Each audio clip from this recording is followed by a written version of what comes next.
Hey दोस्तों, so here's a very important topic for all of you.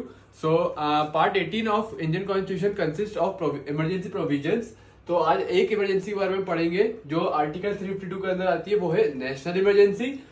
ये national emergency war के through, external aggression के through और armed rebellion जो India में होगा उस पे लग सकता है। जो 44th अमेंडमेंट 1978 के बाद चेंज हुआ है, उसके पहले तक इंटरनल एग्रेशन या इंटरनल रिबेलियन पे था, जिसका मिसयूज कांग्रेस गवर्नमेंट ने करा था। ऐसे काफी सारे कॉन्फ्लिक्ट्स हुए थे, इस कारण इसको 44th अमेंडमेंट के बाद आर्म्ड रिबेलियन कर दिया गया था। तो जो नेशनल इमरजेंसी होती है वो टू टाइप्स की होती है, एक एक्सटर्नल इमरजेंसी और एक इंटरनल इमरजेंसी। एक्सटर्नल इमरजेंसी जब लगती है जब कोई वॉर हुआ है या एक्सटर्नल एग्रेशन के कारण कोई बाहर से कोई वॉर अनाउंस हो गया है या किसी और कंट्री ने कोई अटैक कर दिया, तब नेशनल इमरजेंसी एक्सटर्नल वही लगेगी।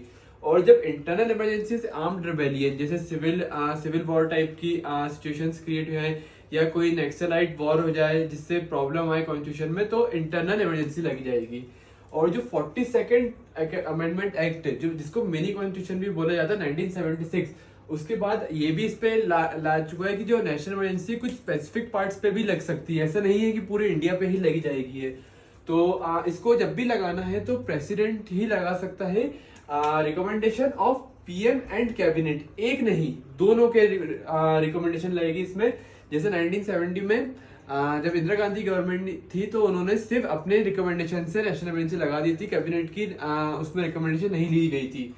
और if approved by both the house तो इमरजेंसी 6 मंथ तक लग सकते ही और can be continued for indefinite period by the consultation of and approval of parliament. मतलब इसको कितनी बार भी लगा सकते हैं, सिर्फ पार्लियामेंट का अप्रूवल मिलना चाहिए। ठीक है, इसमें जब इमरजेंसी लगती है तो अपने